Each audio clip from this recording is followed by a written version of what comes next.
Good morning विद्यार्थियों। साई राम। आज अब हम फिर से अपने हिंदी विषय की पढ़ाई की शुरुआत करेंगे, अपने पाठ्यक्रम की शुरुआत करेंगे। उम्मीद है आपकी छुट्टियां अच्छी गई होंगी, आप सभी स्वस्थ होंगे, ठीक ठाक होंगे, अपने प्रोजेक्ट किए होंगे, आपने अपनी छुट्टियों में पढ़ाई भी की होगी। चलो अब हम अपने आगे की पढ़ाई की शुरुआत करते हैं। मेरे ख्याल से हमने 3 पाठ पढ़ लिए थे, कुछ व्याकरण पढ़ लिए थे, उपयोजित लेखन भी हमने पढ़ लिया है। आज हम चलिए अपने एक नए पाठ की शुरुआत करते हैं।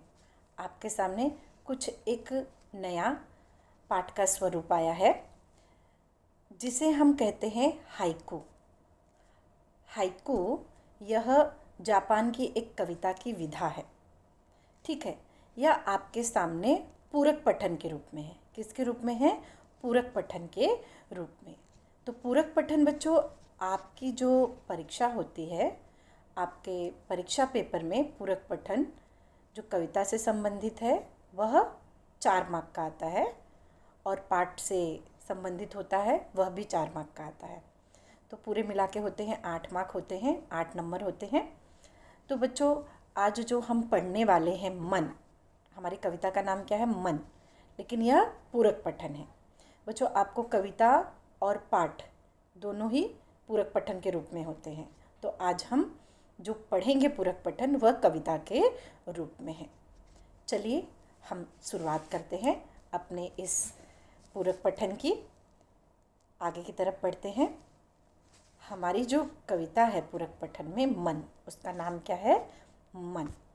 और यह बहुत ही सुंदर कविता है। इसके जो कवि हैं, क्या नाम है उनका?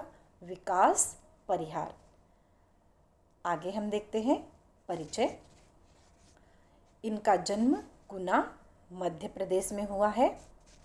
विकास परिहार ने 2000 से 2006 तक भारतीय वायुसेना को अपनी सेवाएं दी, मतलब वायुसेना में यह कार्यरत रहे। फिर पत्रकारिता के क्षेत्र में उतरने के बाद रेडियो से जुड़े। साहित्य में विशेष रुचि होने के कारण आप नाट्य गतिविधियों से भी जुड़े हुए हैं। ये रहा विकास परिहार जी का परिचय। अब हम आगे की तरफ बढ़ के देखते हैं कि हमारी कविता का क्या परिचय है। कविता बहुत ही सुंदर है, छोटे छोटे पद्यांश के रूप में है, 3-3 लाइनों के रूप में है बच्चों, लेकिन उसमें 3 लाइनों में इतना अर्थ छिपा हुआ है कि जिसे आप सीखोगे तो आपको बहुत ही पसंद आएगा। कविता का परिचय क्या है? प्रस्तुत विधा हाइकू शैली में कविता लिखी है। हाइकू जापानी शैली की लघु कविता है। जापानी शैली की एक लघु कविता है। इसमें 17 वर्ण होते हैं। पहली पंक्ति में 5 वर्ण, दूसरी पंक्ति में 7 वर्ण और तीसरी में फिर 5 वर्ण होते हैं।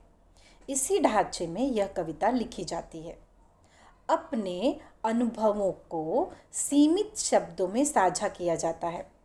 विश्व की सबसे छोटी लघु कविता हाइकू को कहा जाता है। अब हाइकू हिंदी में स्थायी रूप से अग्रसर है। अब बच्चों, यहाँ पे हमने जो देखा कि यहाँ क्या है, 17 वर्ण होते हैं, पहली पंक्ति में 5 वर्ण होते हैं, दूसरी में 7 वर्ण होते हैं और तीसरी में फिर 5 वर्ण होते हैं। इस रूप से यह कविता बनी है और सबसे छोटी कविता है। और इस छोटी कविता में पूरे अपने अनुभव इतने सुंदर तरीके से कवि ने डाला है, सम्माहित किया है कि उसे सुनकर, पढ़कर हमें बहुत ही अच्छा लगता है। अब आप ये सोचोगे, ये क्या, पहली पंक्ति में 5 वर्ण, दूसरी पंक्ति में 7 वर्ण, ये क्या है? चलो मैं आपको समझाती हूँ एक उदाहरण के माध्यम से। देखिए, जैसे हमने अभी पढ़ा, यह जापान की लोकप्रिय काव्य विधा है। हाइकू विश्व की सबसे छोटी, पूरे विश्व में सबसे छोटी कविता कही जाती है। 5वें दशक से हिंदी साहित्य ने हाइकू को खुले मन से स्वीकारा है, मतलब हिंदी साहित्य ने भी इसे स्वीकार किया है। हाइकू कविता 5, 7, 5, 17 वर्ण के ढांचे में लिखी जाती है। ढांचा मतलब स्वरूप में लिखी जाती है।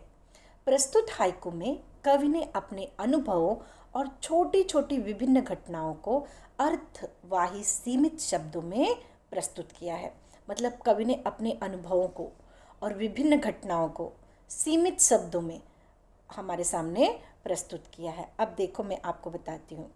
अब ये जो कविता की जो 3 पंक्तियाँ आप देख रहे हो, इसमें इतना बड़ा अर्थ समाया हुआ है कि आप सोच भी नहीं सकते। सबसे पहले मैं आपको बताती हूँ। जैसे लिखा है, भीतरी कुंठा आँखों के द्वार से आई बाहर। अब देखो ऊपर जो लिखी है पंक्ति भीतरी कुंठा, गिनिए। भी 1 त 2 री 3 कु 4 ठा 5, तो ये हो गए 5। देखो आपके सामने हाइकु कविता 5 जमा 7 जमा 5, तो ऊपर वाली लाइन में 5 हो गए। नीचे वाली लाइन में देखो 1 2 3 4 5 6 7। जैसे आ 1 नंबर पे, खो 2, के 3, द 4, वा 5, र 6 से 7 हो गए 7। फिर नीचे वाला भी देखो, वो भी कितने में है, 5। 1 2 3 4 5। ठीक है, तो अब आपको समझ में आया कितने वर्णों में है ये, 17 वर्णों में है, 17। ठीक है बच्चों, तो ये छोटी छोटी कविता हमारे मन को बहुत कुछ समझा के जाती है। अब हम आगे देखते हैं वह कविता किस प्रकार है। ठीक है, चलो बढ़ते हैं आगे। मन कविता। अब देखो ये छोटी छोटी 3-3 लाइनों में आपके सामने है।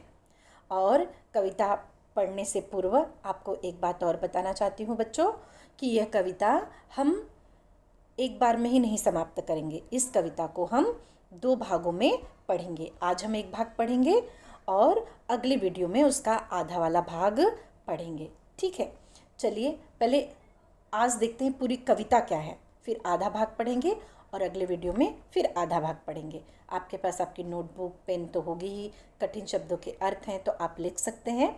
ठीक है, चलिए। घना अंधेरा चमकता प्रकाश और अधिक, नीचे करते जाओ पाने की मत सोचो जीवन सारा, जीवन नैया मझधार में डोले संभाले कौन, रंग बिरंगे रंग संग लेकर आया फागुन। आगे पढ़ते हैं, आगे क्या है, कांटों के बीच खिलता फूल देता प्रेरणा, भीतरी कुंठा आँखों के द्वार से आई बाहर, खारे जल से धुल गए विषाद मन पावन, मृत्यु को जीना जीवन विस्पीना है जी विषा। आगे, मन की पीड़ा छाई बन बादल बरसी आंखें, चलती साथ पटरिया रेल की फिर भी मौन, सितारे छिपे बादलों की ओट में सूना आकाश। अब बच्चों ये 3-3 लाइनें तो मैंने पढ़ दी कविता की, लेकिन इससे कुछ समझा नहीं, इतना तो हमें समझ में नहीं आया। लेकिन जब इन 3-3 लाइनों का अर्थ विस्तार पूर्वक देखेंगे तो आप सोचोगे इस 3 लाइनों में इतना अर्थ समाहित है। चलो बढ़ते हैं आगे की तरफ। तुमने दिए जिन गीतों को स्वर हुए अमर, सागर में भी रहकर मछली प्यासी ही रही। कविता यहाँ तक है हमारी। अब हम 3-3 लाइनों का अर्थ देखते हैं। अब जैसे ये है, लाइन क्या है, घना अंधेरा चमकता प्रकाश और अधिक। अब इस 3 लाइनों के अर्थ में आप आराम से समझ सकते हो। घना अंधेरा, अंधेरा जब घना हो, ठीक है। चमकता प्रकाश और अधिक, जब एकदम अंधेरा हो, उसमें कहीं से रोशनी दिखाई दे रही हो तो हमारा ध्यान रोशनी में जाता है ना, तो वो रोशनी हमें अपनी तरफ आकर्षित करती है, मतलब ध्यान रोशनी पे जाता है।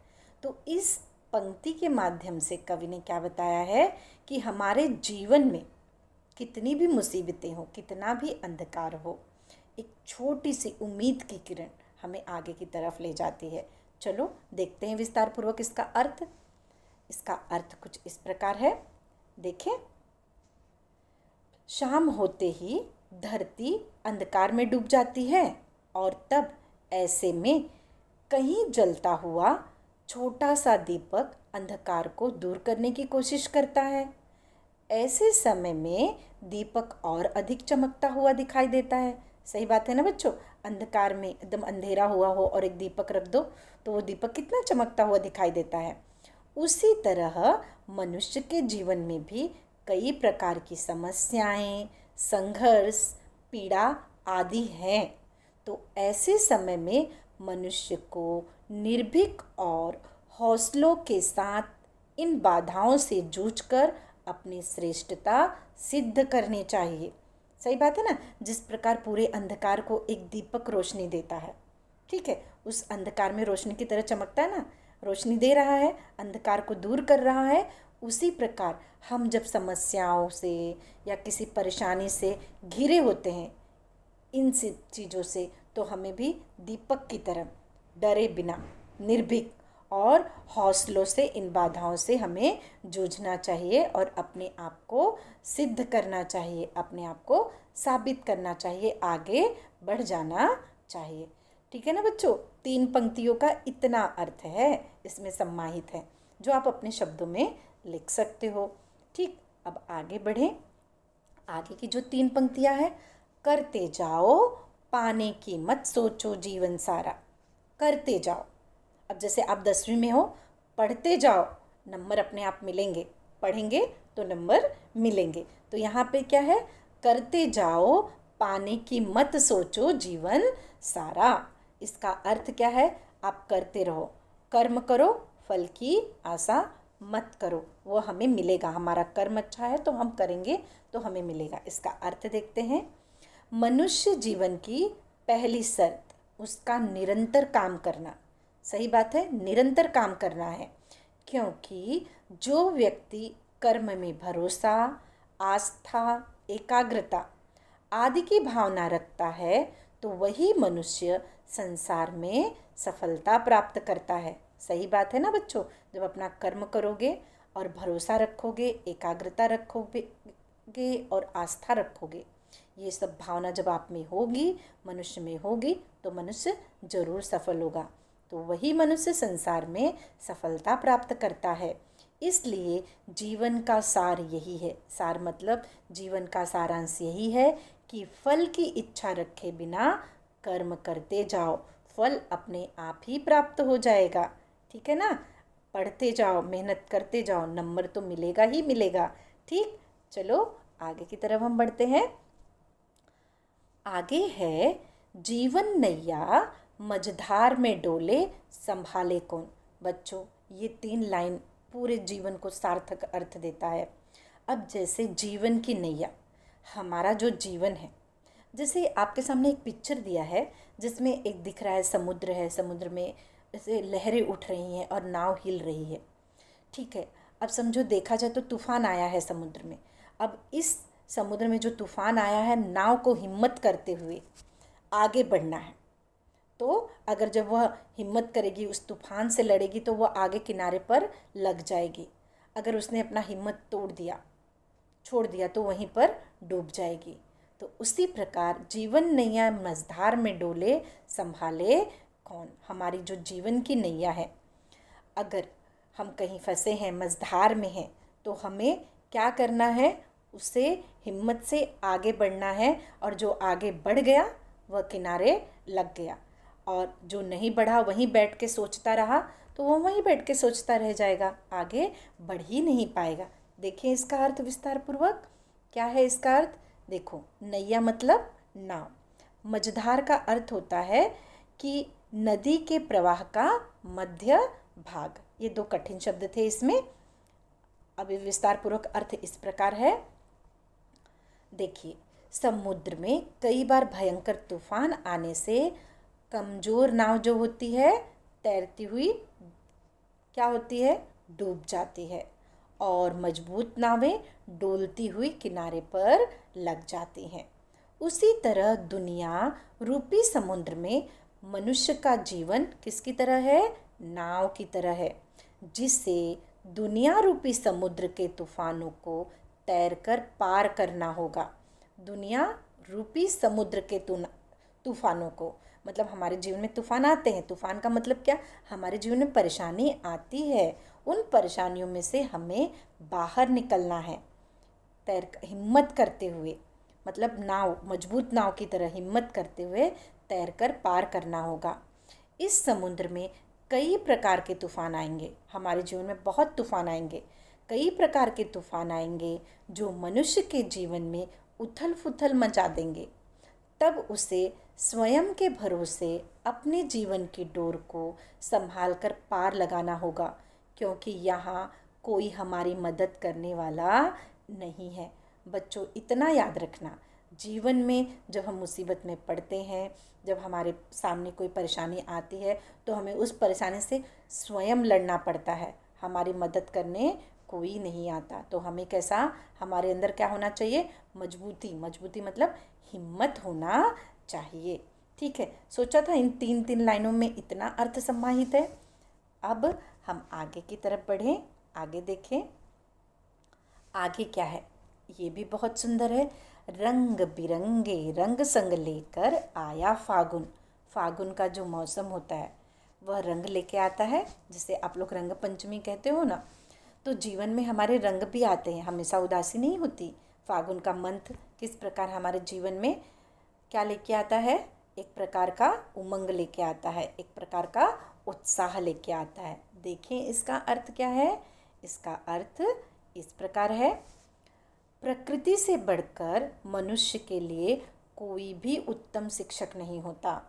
प्रकृति हमें सब सिखा जाती है, तो प्रकृति ही सबसे पहली हमारी शिक्षक है।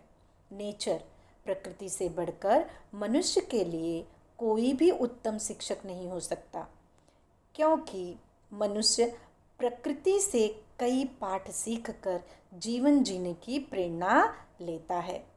इस हाइकू में फागुन माह के महत्व को स्पष्ट करते हुए कवि ने क्या बताया है कि फागुन रंग पंचमी, होली के उत्साह, मस्ती के त्यौहार का महीना है, जो मनुष्य को मित्रता, एकता, ऊंच नीच, जाति से परे, अमीरों गरीबों से उठकर अपनेपन, मनुष्यता एवं मधुरता से जीवन जीने का संदेश देती है। सही बात है ना।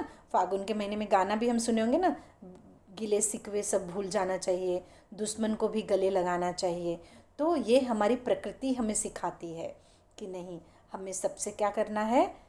एकता की भावना रखनी है, अमीरी गरीबी का कोई भाव नहीं रखना है, अपनेपन का भाव रखना है, और हमारे अंदर मित्रता और एकता की भावना होनी चाहिए। यह कौन सिखा जाता है? फागुन रंग पंचमी, होली का उत्साह, जो मस्ती का त्यौहार होता है, यह हमें सिखा जाता है। तो प्रकृति हमें यह भी सिखाती है।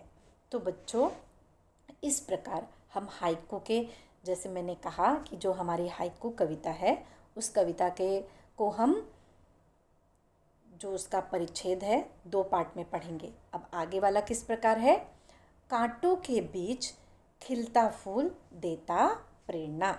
अब देखा है कभी आपने कांटों के बीच खिलते फूल को? उसके आसपास कितने कांटे होते हैं? गुलाब के फूल को देखा होगा, उसके आसपास कितने कांटे होते हैं, लेकिन फिर भी गुलाब का फूल अपनी तरफ हमें आकर्षित कर लेता है।